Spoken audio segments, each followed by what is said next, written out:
On this week's show, we talk about Max Verstappen's third successive win, as well as some moves in the reserve driver market and the return of a friendly welcome face.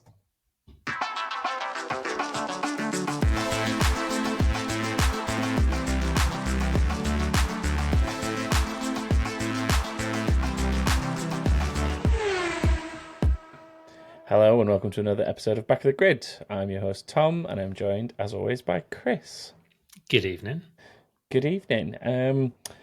So we've got a little bit of news to cover as we talk about Max winning in other series.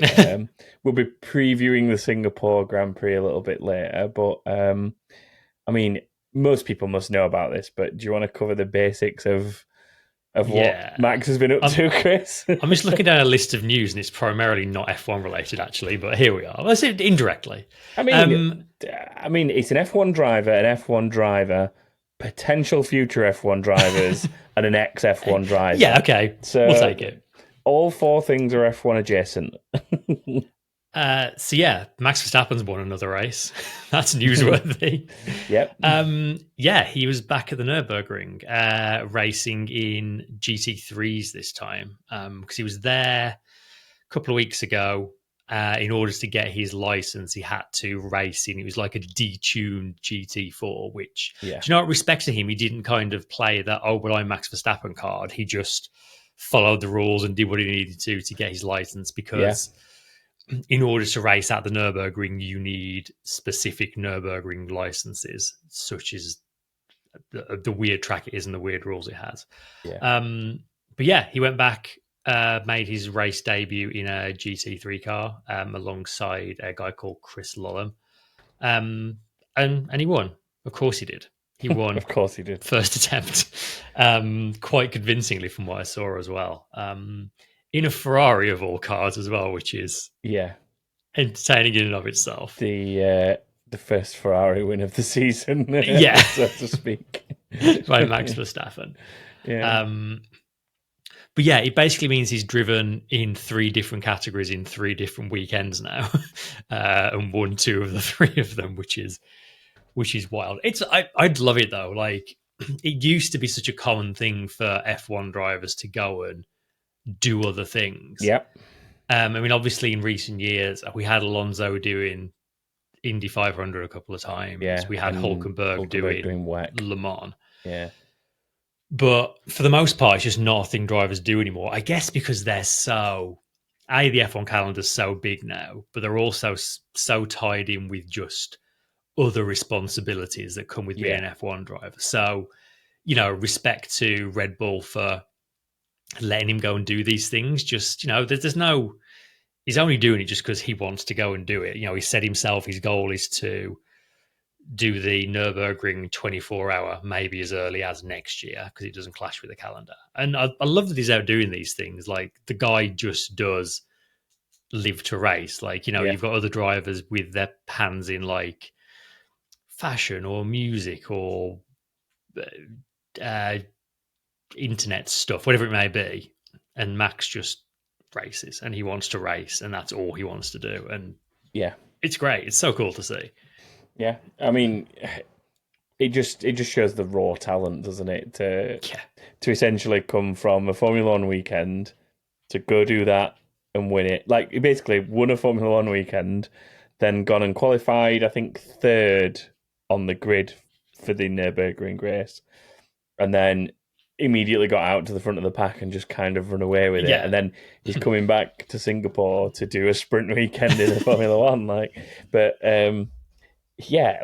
kind of miss the days when it was flexible enough for drivers to do this, so that, you would see them competing in certain IndyCar races like the Indy 500 or Le Mans 24 hours a little bit more often. You'd see them.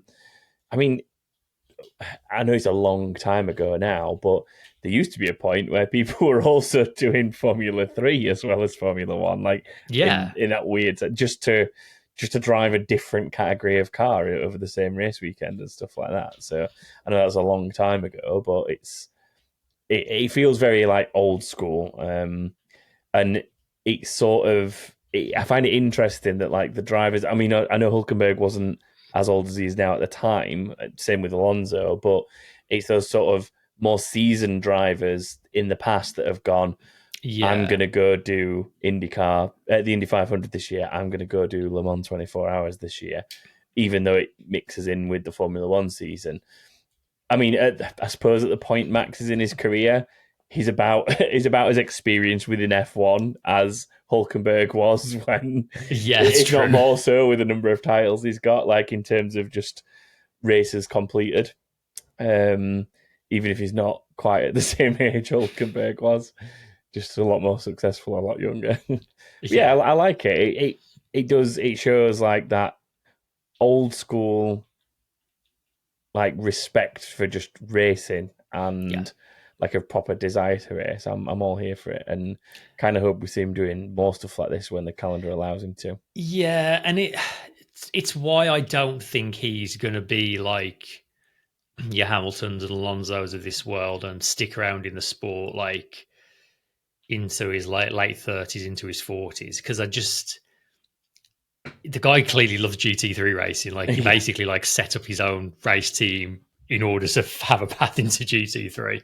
But like at some point, I think he'll just decide he's done what he wants to do in F1, go and do some GT3 racing. I reckon we'll probably see him doing some WEC stuff as well, like top class hypercar. I think that'd be good. I can see him going for like Le Mans overall victory and like Daytona 24 overall and stuff like that. Like I think he's got way more interest in collecting wins like that than he has in multiple F1 championships. You could maybe see him like aiming for all the 24s in a season. Yeah, or something definitely. like that. Like, and in the same season, hit all the 24s. Yeah, Nürburgring, that'd be cool. Le Mans, Daytona. That'd be a cool that'd record. Be cool.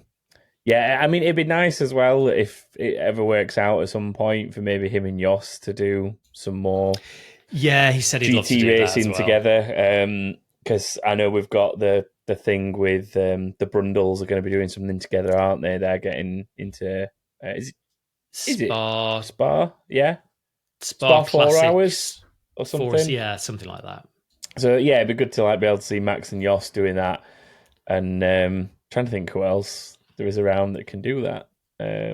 I mean, Max has said he'd love to do some endurance racing with Alonso as well. That'd be really fun to see. Yeah, you could get some Fittipaldis together, like just family-only teams would be kind of cool to see, because there's enough racing families around now that you could make it work. But yeah, I can definitely see him like doing Le Mans GT3 with his dad within the next sort of 2 or 3 years. Yeah. And then, use that to get a bit of 24-hour race experience and then go and do a hypercar run. Yeah, the thing is, with Max being as good as he is, if he essentially put it out there, even just hypothetically, I'm thinking of doing Le Mans at some point, it really appeals to me to have a go at the hypercar. People will snap his hand off at the opportunity to do it, the same as they did with Alonso when Alonso said, I'm interested in doing this. And obviously, I know Zach Brown kind of put him in the Indy 500, didn't he, through the McLaren setup? But even still, like, it was a scenario that, it's too big to turn down when you've got drivers like that want to do it. And as well, sometimes it's about keeping them happy. Like, Red Bull almost have to let him do this GT3 stuff when he wants to do it, and that's possibly one of the factors that gets him to stay at Red Bull currently and extend that contract like he did, instead of walking away, because they're more likely to let him do something like this to keep him happy than other teams that would more traditionally say, no, you must stay within the realms of Formula One, and you can't be taking risks outside of the Formula One car kind of vibes. So, I mean, Ford are joining WEC in the hypercar class in 2027, and they've actually announced this week that it's going to be like a factory entry. It's not just going to be them building cars for privateers to run. They are going to have a factory entry. So if Max does stay at Red Bull for the foreseeable future, they've got this link up with Ford. That could maybe be a path into it for him. That would be very cool to see again. Would love to see that, yeah. Ferrari versus Ford, the 2027 edition. Get Leclerc in one of the Ferraris, get Max in one of the Yeah. Fords, and let's have Ford versus Ferrari again. I would Yeah. love to see cool. that.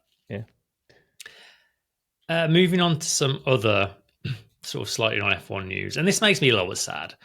Felipe Drugovich is going to be joining Formula E next season. He's going to be part of the Andretti team from next season. It's not confirmed yet, but it looks like he's going to be leaving his reserve role at Aston Martin, which he's had for the last 3 seasons since he won the 2022 Formula 2 championship. We know his name was being sort of talked about a little bit with the Cadillac F1 seat, but obviously he was overlooked for Bottas and Perez in the end. Yeah. And like, I'm glad he's found a good seat in a good series and he's going racing, but like he really put all of his eggs in the F1 basket. Like when he won the F2 title, he didn't have any team affiliation at all. Aston Martin picks him up as a reserve after he won the title. And he's stuck there. He's been basically at pretty much every race for those 3 years, waiting for an opportunity that's never come. And I really think it's a loss to F1 that we've never seen what he could do in an F1 car, because he's a legit quick driver. And like, you've heard multiple F1 drivers say in the past that like he's one of the names that they really wish would have got a chance. So it's sad to see, I think. Yeah, I'm trying to think. He's never done anything outside of a test session, has he? No. Or a free practice session. Yeah, that's all we've seen him do. Yeah, I was trying to think if he'd ever been one of the stand-ins for anyone, but he hasn't, has he? I think he's been close to being one. I think his name's been like Felipe might have to stand in for Lance or whatever. Like it's come close, hasn't it? But then it's never actually happened.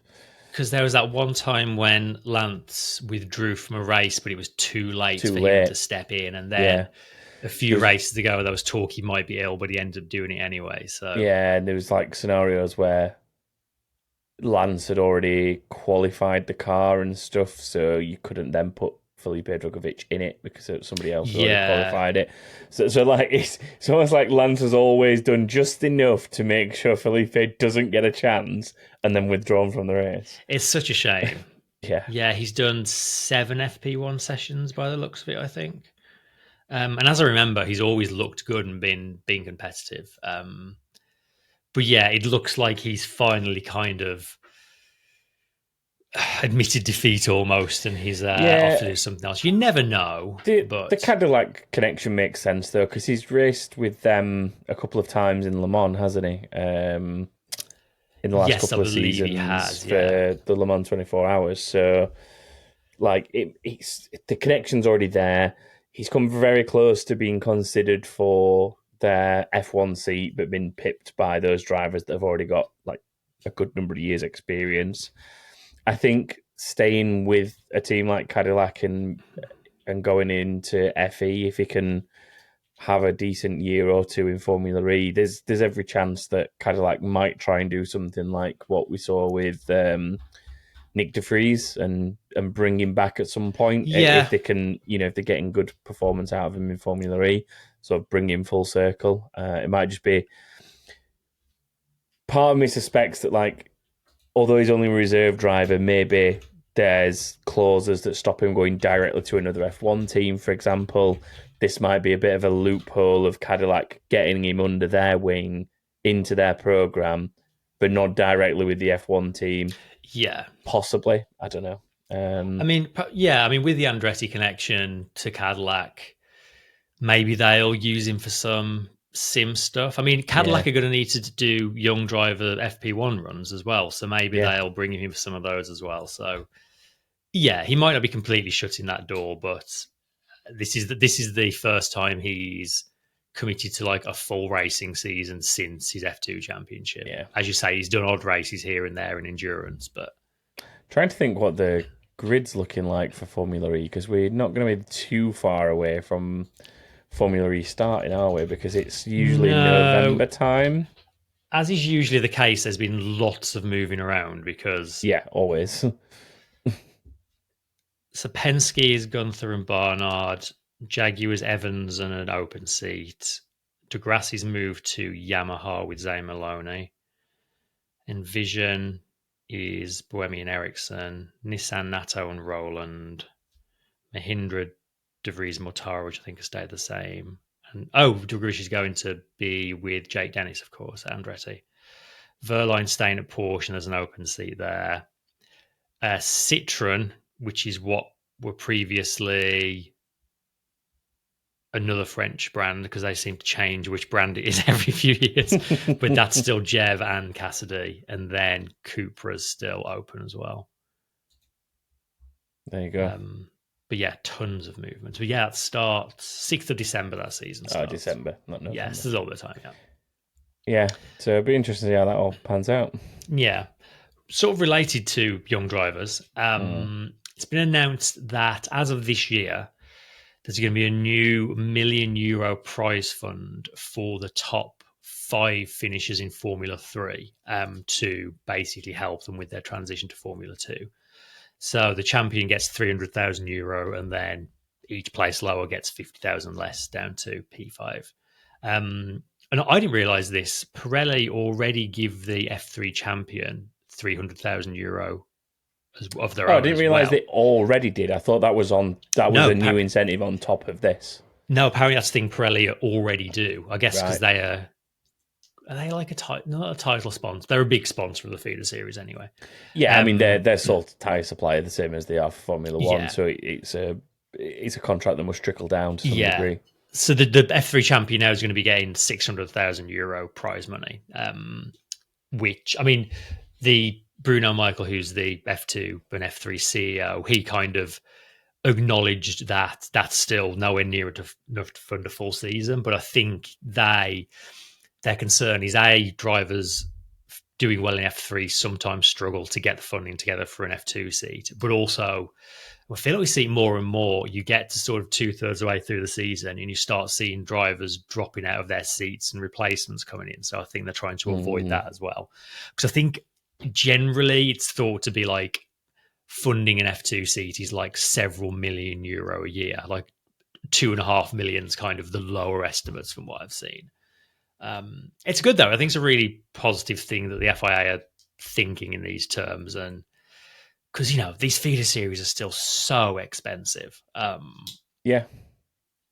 It's good to have a bit of extra funding to help these young drivers progress through it, especially for those who are, finishing the top 5. They clearly have talent that should be pushing them through money regardless.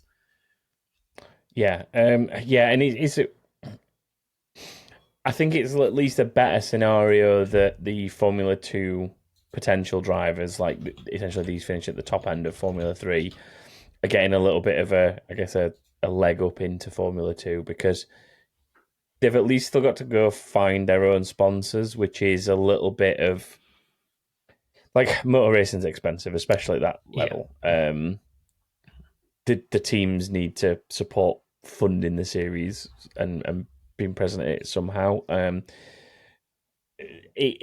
guess it sort of helps prepare them without it being too severe for what it is going to be like getting an F1 seat, because yes, you can get an F1 seat on just talent alone, but you have to be like an exceptional talent. Like you have to be a Max Verstappen of this world to just have someone like Red Bull say, come race for us. Like, yeah. And no doubt Max probably already had some decent Dutch sponsors because of the waves that he was making in lower formula before making the big leap to F1. And you see it a lot, like, I can't remember exactly what the name for it is, but the big Brazilian bank, is it Banco de Brazil or something like that? Like, usually the good Formula 3, Formula 2 juniors from Brazil have got a deal with someone like that, and it sort of prepares them for the fact that you're gonna have to go out, make these connections, and go get this funding from these partners if you're going to make it to F1, because some of the teams down the bottom end, yes, they will take you on talent, but they also need you to bring money. And at least this doesn't make it purely about the money, which I think has been a little bit of a problem for Formula 2 in recent years. Like you say, certain drivers not being able to get from Formula 3 to Formula 2. It goes a little bit of a way to fixing that. Like you say, what's the total for first place that it works out at that you get? €600,000 it'll be, including the Pirelli payment. So it's like a fifth of what you need. It's maybe one less big sponsor you've got to find, I guess. You've got to go find like 4 sponsors instead of 5. Yeah. So. But, you know, when you see drivers losing their seats because a sponsor's pulled out, from the point of view of a team looking for a driver, that's one less thing you got to worry about. That's a guaranteed amount of money that's going to be there for them. So, it's definitely better than the current situation. Let's put it that way. Yeah, that's for sure. I think as well as the eyes on Formula 2 and then ultimately Formula 3 grow, and I feel like more people are paying more and more attention to those series now. Absolutely. I think as that continues to grow, these prize pools for these drivers can increase over time, but the eyes have obviously got to be on the sport to warrant, and the money's got to be going into it for it to then be distributed out as prize money. They can't necessarily give out prize money they've not got. So, I mean, it would maybe be nice to see a little bit of F1 money somehow end up down there, considering they're supposed to be they're branded as F1 feeder series. That's like what they're branded as. Would maybe be nice to see some of that trickle down to them. Maybe that's where some of this comes from. I don't know, but yeah. But I mean, it's a good point with the increased viewership, and with Colton Herta going to F2 next year, that's going to bring massive numbers, I think, and hopefully some of that will also spill over into F3, because they are like really, really entertaining series to watch. Yeah, definitely. Yeah, positive stuff for sure. And there's the last little thing to talk about. Romain Grosjean has finally got back in a Formula One car 5 years after his Bahrain crash, which ended his F1 career a couple of races early. He was at Mugello a few days ago doing a test and filming session for Haas. I think both their race drivers were there, as well as James Hinchcliffe. So I think there's going to be a bit of a F1 TV feature in a race or two's time. But just so nice to see him finally get back in a car, because I know at one point Mercedes were going to give him like a run out, and that never came to anything. So it's good to happen. He wore, I don't know if you remember, he had that helmet designed by his kids that he was going to wear in his last ever race and never got to. So he got to wear that helmet. Also, Ayo Komatsu, the Haas team principal, used to be Romain Grosjean's race engineer when they were together at Lotus. Yep. They actually left Lotus together to go to Haas. So he stepped back on the pit wall to like race engineer him for his test as well, cool. Which is great. It's just like, it's so nice to see. And I think it was Red Bull, Aston, and maybe Ferrari were at the track the same day, also doing some some filming stuff. And all of the team personnel kind of came out to applaud Grosjean back into the pits when he finished his run and stuff. Like, just really positive, for him to get that last chance, because it was such a insane way for him to step out of an F1 car for the last time. To have one more go kind of on his terms is really good. Yeah, it's the heartwarming story of the week, isn't it? Yeah, exactly. Cool. This is the water skiing squirrel happy news story at the end. Yeah. Equivalent. And finally. Yeah. Right. Should we talk about Singapore? Yeah, let's rapidly approaching. Let's talk storylines for Singapore, as well as work our way towards predictions. Storylines. I mean, McLaren, not a great weekend for them in Baku. No. Piastri in particular, but even Norris was off the pace and uncompetitive. Can they bounce back at a track that should in theory suit them, and is also one of the tracks that they won at last year? Do we think that that's going to happen? You would certainly think so. I mean, I would say this track tends to suit Ferrari and Mercedes a little bit more than others, given recent years, but McLaren was so much better last year. And I think it does come down to the way that car is able to look after its tyres. It's a very Yeah. traction dependent circuit. So I am fully expecting McLaren to be the ones to beat, I think. They certainly should be. Yeah, I mean, traditionally it's always been a good circuit for Red Bull, but that Red Bull's not really built in the same fashion this year, is it? So, No. I mean, in theory, it probably should be a McLaren win, but I don't know. I feel like the drivers are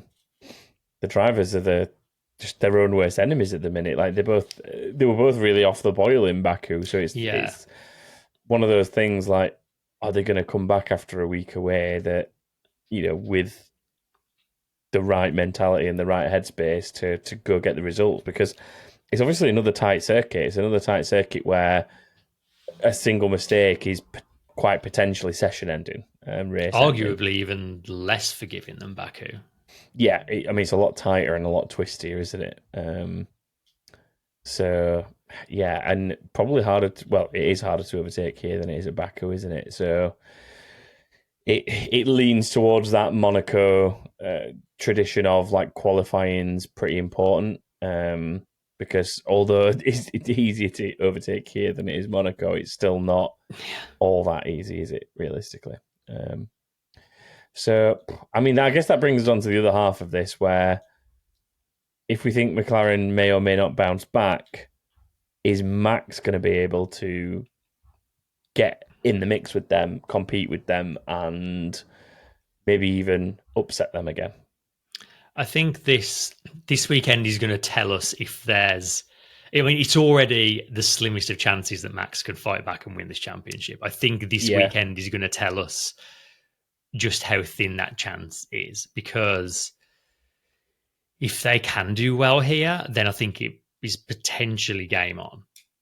From what we've seen of that car this year so far, they should really struggle. Like, Max has had 2 wins in a row on tracks that suit the car, suit what it can do. If they book that trend this weekend, then who even knows? Especially the way that McLaren are seeming to want to implode at the moment. Yeah. I mean, I feel like it's one of those circuits where the driver can make a difference because of how on the limit you've got to be. So I would say that there's a good chance of Max being in the mix with them, despite possibly not having the same performance as them. I mean, he did it last year, if you think about it. I mean, I know the Red Bull was obviously much better in comparison last year, but last year he finished in between them, I think, didn't he? He was on the he was definitely on the podium with them. I'm sure he was in between the two of them. So I think you're going to see a bit of a mix-up with him in there. I mean, we've sort of talked about McLaren, I guess, on the whole. Touched on Piastri a little bit, but do you think that he's going to be back in the driving seat, so to speak, metaphorically? It's a big test for Piastri this weekend, because he's coming off probably the worst weekend of his F1 career. Yep. Straight into a track that, as I say, is equally, if not more, unforgiving. And if he's driving with what happened in Baku in the back of his mind, he's not going to be pushing the limits that like you need to in order to be fast on a track like this. So a big test of Piastri's mindset and how he can approach this. He really needs to have just put Baku behind him and be coming into this with a clean slate, which I think he probably will. Most of what we've seen of Piastri makes me think he's a driver that can do that, but Baku was so unlike him and such a strange weekend.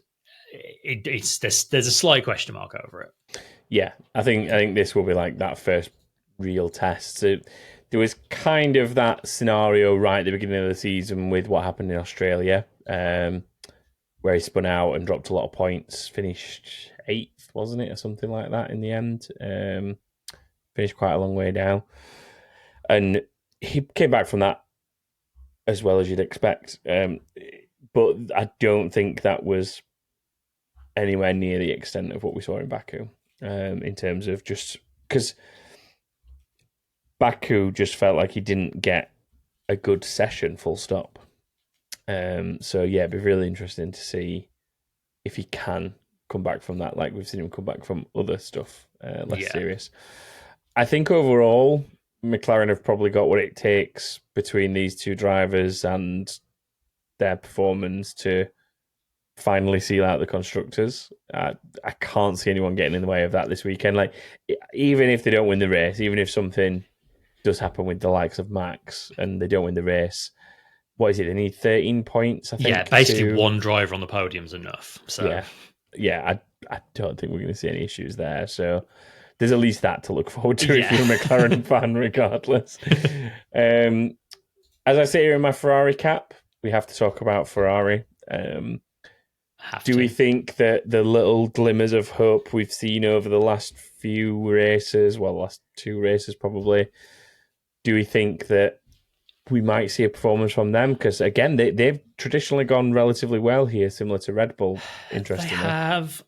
And I feel like looking at Ferrari in the kind of more recent phase of this season, I feel like if they can put a weekend together properly, they probably can have a car on the podium. It's just, as is often the case with Ferrari, they just seem to struggle to put a weekend together properly. Yeah.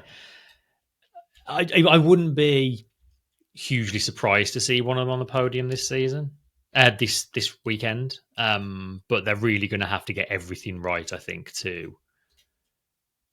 I suppose it depends what Mercedes turns up, doesn't it? If we're not expecting Red Bull to be as quick as they have been in recent weekends, we may be looking at Russell and Leclerc, maybe Hamilton fight for the third spot. But yeah, Mercedes is such an enigma. I mean, it's looking like it's going to be dry, but just as always, extremely hot and humid. I think the thing that I always sort of look at with Singapore is it's that really weird circuit where general form seems to go out the window and you end up with a Ferrari Red Bull podium in some capacity. Like, even in the era that the Mercedes was dominant with Lewis, like, Ferrari and Red Bull were always in the mix, if not winning those races. Like, it's just such a weird place. It must. I think it maybe is an element of that. It is one of those circuits that brings out drivers that are willing to risk and push the edge. A little bit like Monaco. So you do see a little bit of more of a mixed up order, I guess. But yeah, I'm pretty hopeful for Ferrari, at least for Charles. I know Lewis has been moving in the right direction in recent weeks, but obviously he's going through some tough stuff personally at the minute. So I don't know how that'll end up translating onto the circuit. I mean, it could go one way or the other. It could be a bit of a fall backwards in form because he's got a lot going on. It could be something that, like, swings him completely the other way, and it's like just a whole new determination to go out there and just, get results. Like, it honestly, it's hard to say at the minute. So it is, yeah. I think at least Ferrari will be in the mix just because traditionally they always have. Is I guess what I'm getting at. Paul asked in the chat if we think Lewis will be there this weekend. I think he will. I don't think he'd. He for those who haven't seen, I doubt it's anybody, but he sadly lost Roscoe, his dog, in the last few days, and he missed a Pirelli tyre test while he was with Roscoe. But I'm sure he'll be there this weekend, and it'd be interesting to see what his demeanour's like. I'm sure he's going to be not his usual self because. Yeah, it's a horrible thing to have to go through. Yeah. And then the last sort of storyline before we move on to predictions. Do we think anyone can continue closing in on Williams, or is that recent return to form that we've seen from them maybe something they can hold out going into a race like this? This feels like a track Williams are going to struggle with. I don't think this track is going to play into the strengths that's done them well for the last few races. No, but contrary to that, Sainz traditionally is a driver that does well here. True. That's very true. Like even, especially in recent years when the Ferrari was pretty decent, he's picked up a win here. Might have even had another podium as well. In the years he was at Ferraris, I think he had a win and a podium. I remember him getting like decent points finishes when he was at teams like Toro Rosso and Renault when they weren't even that competitive. So he's always gone pretty well here. And like I say, he's definitely had podiums and wins. So although it might not suit the Williams as much, I get a feeling that Carlos might be able, especially with that bounce back in form that he feels like he's having with the podium and stuff like that. I think he might be able to pick up a decent points result for Williams. I couldn't say much about Albon. Honestly, off the top of my head, I can't think of Albon ever been sort of standing out to me as being a performer here. But I guess he's never particularly had the car to do that, has he? Sainz is a little different because he's had the opportunities in the Ferrari, so it probably stands out to me a little bit more. And I'm wearing a Carlos Sainz hat, so as we all know, I'm a bit of a Carlos fanboy. I do suspect Carlos will be ahead of Albon again this weekend. Just as you say, it's a track that he seems to really have an affinity with. Yeah. Right. Should we translate that into some predictions for this weekend? Let's. Okay. So, for those of you who are newer to us, Chris and I are about to make 5 predictions for the race weekend. You can get involved as well if you want to by heading to backofthegrid.com. Even if you've not played before, you can still register to sign in and make your predictions. And the reason we encourage you to do so is if you do manage to get a perfect weekend and get 5 out of 5 correct, then you win a prize. So we will we'll go through and make ours on this lovely Monday evening with little to no insight into what's going to happen on the weekend other than what we've already discussed. And you can pick something else because you know that me and Chris very rarely score many points. But oh well. Right, Chris, I'm going to put you on the spot and say, who do you think will be fastest in Q3? I'm going to go for Lando. Okay, interesting. I'm going to go out there. Do you know where I'm going with this when I say that? Another Max pole? I'm going with a double Verstappen. I just feel like the form's there. I feel like the form's with him. He's getting great results. He's come off the back of 3 wins in a row, even if one was in GT3. But I just think, I think that adaptability and just his raw speed, like he's in a good place mentally, I think, and we all know that a happy Max is an extremely fast Max. I mean, that would be great to shake things up if he could pull that off. And yeah, there's an element of me just wanting him to go in there and mix up the championship. Sure. But if I'm going double Verstappen, who are you having down as a race winner? I think I'm going double Norris. Okay, so you think he'll seal the deal from pole? Yeah. It is one of those races where, unless something goes wrong into turn 1, lap 1, it's a pole sitters to lose, isn't it, basically? Yeah. So I think regardless of who's on pole, unless they make mistakes, you will probably see them come home a winner. What about first DNF? Have you got any thoughts for that? Probably lean towards the rookies for a race like this. I'm going to say Bortoletto. Ooh, okay. I'm normally wrong, so I'm going to say Bortoletto so he actually does well. I was debating Gabby because of rookiness, but I don't want to have the same one. I'll go similar and I'll say Colapinto. That feels like a solid shout. So Bortoletto for you, Colapinto for me. What about number of finishes? What was it last year? Let's have a quick little look. 18 last year. Yeah, it was fairly decent last year. There weren't really many retirements. I'd say traditionally, obviously it depends on like weather and stuff like that, but the last couple of years we've had like 18, 19 finishes. going back before that, you're probably talking like 16. I'm going to say finishes. 17. Okay. With a lot of rookies on the grid, I'm going to lean more into the accidents side of things and be a little bit less optimistic and say 16. And then let's have a look who we've got for random driver. Let me switch tabs. Oh, you're not going to like this. It's Gabriel Bortoleto. Oh, no. I'm kind of glad that I switched last minute now because you said Gabby. Okay. Are you gonna hold on? Yeah, see, here's a question now. Are you going to put your money where your mouth is and have him down as 20th, or are you going to hedge bets and give him a decent position for in case he doesn't DNF? I think I might be hedging. Then again, his results are all over the place, so even that doesn't really help. Recently, he's not been too bad. He's usually been like scraping some points or being very close to them. I mean, if it helps you, I'm going to go out on a limb and give him a 10th place finish. I'm going to say he's one of the drivers that finishes, and he takes advantage of a fair few DNFs around him and gets a 10th. There you go. He's got 4 points finishes out of the last 7.